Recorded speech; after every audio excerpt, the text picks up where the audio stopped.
माननीय भूपेंद्र सिंह जी जो पूर्व गृह मंत्री भी रहे हैं, उनकी कायरता का कायल हो गया हूं आज। उन्होंने एक पत्र लिखा है माननीय मुख्यमंत्री जी को और डीजीपी मध्य प्रदेश को, जिसमें कुछ एक एफएसएल का जिक्र किया है कि पॉजिटिव हो गई, नेगेटिव हो गई, भगवान जाने कब पॉजिटिव कब नेगेटिव क्या हो गई। और वो खुद गृह मंत्री थे।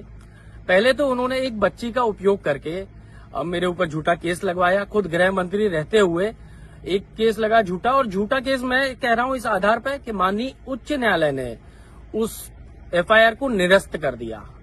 भूपेंद्र सिंह जी के संरक्षण में एफआईआर हुई। अंततः महिलाओं की आड़ में राजनीति करने वालों का सच सामने आ गया और उस व्यक्ति ने, उस महिला ने स्वयं एक इस आशय का शपथ पत्र भी हाईकोर्ट में दिया कि ये जो पूरी कॉन्स्पिरेसी थी, जो षड्यंत्र मेरे खिलाफ रचा गया था, वो भारतीय जनता पार्टी और उनके नेताओं का था। भूपेंद्र सिंह जी अगर थोड़े भी पढ़े लिखे हों तो वो एक अंग्रेजी का एफिडेविट है, उसको पढ़ लेंगे। उसमें लिखा हुआ उनको मिल जाएगा कि ये बीजेपी की कॉन्स्पिरेसी थी। और उस बीजेपी के सदस्य भारतीय जनता पार्टी के सदस्य माननीय भूपेंद्र सिंह जी भी हैं। मैं समझता हूं कि ऐसे बच्चियों के आड़ में मत लगे, तो लड़ा करें, थोड़ा सा मर्द बने और सामने से लड़ने की आदत डालें। एक चीज हो गई।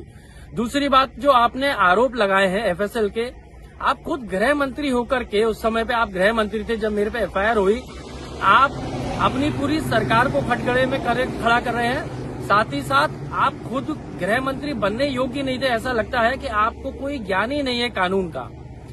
एक एफआईआर जिसको कोर्ट ने निरस्त कर दिया, हाईकोर्ट ने निरस्त कर दिया, क्या उस पर न्यायिक जांच हो सकती है? कौन न्यायालय करेगा भाई? हाईकोर्ट द्वारा निरस्त की गई एफआईआर की उनके नीचे कोई जांच कर सकता है न्यायालय? आप मुख्यमंत्री जी को पत्र लिख के ये जो लेटरबाजी कर रहे हैं, इससे कुछ नहीं होना। आपको सामान्य ज्ञान भी नहीं है, कैसे किसको क्या पत्र लिखा जाता है, क्या कानूनी प्रक्रिया होते। मुझे लगता है आप ना गृह मंत्री बनने लायक थे और ना आप राजनीति लायक हैं। आप पहले सामान्य ज्ञान, पहले 8वीं 10वीं कक्षा में भर्ती लें और एक सामान्य ज्ञान पहले बटोरें कि क्या होती है, प्रक्रियाएं क्या होती हैं देश में, प्रदेश में और न्यायालय में।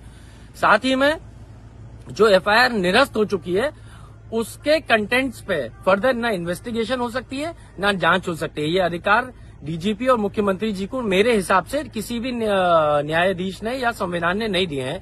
तो आप जो सस्ती लोकप्रियता के लिए चिट्ठीबाजी कर रहे हैं, मुझे लगता है इसको बंद करें, अपनी क्षेत्र की सेवा करें।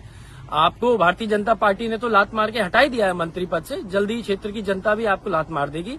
और जो आपने मेरे भाई पर आरोप लगाए हैं कि 35 अपराध दर्ज हैं, अगर आप मुझे 35 अपराधों की मेरे भाई के ऊपर जो दर्ज है नामजद, अगर आप मुझे लिस्ट दे देते हैं तो मैं राजनीति से संन्यास ले लूंगा। मैं आपको ये पूर्ण जिम्मेदारी से कह रहा हूं। साथ ही में कौन सी जगह ड्रग्स, कौन सी जगह ब्राउन शुगर बेचा जा रहा है, आप कृपया उनको भी बताइए आगे आकर के। आप ही की सरकार है, आपकी हिम्मत हो तो आइए, आप बताइए एक बार, हम भी चल के देखें, क्योंकि ऐसे झूठे आरोप मैं भी लगा सकता हूं। मैं कहता हूं भूपेंद्र सिंह जी का परिवार, उनके बेटे, उनके बहू, वो सब भी ब्राउन शुगर, हैश और जुए सट्टे का धंधा कर रहे हैं। तो मुझे लगता है डीजीपी को उनके ऊपर भी जांच करनी चाहिए। धन्यवाद।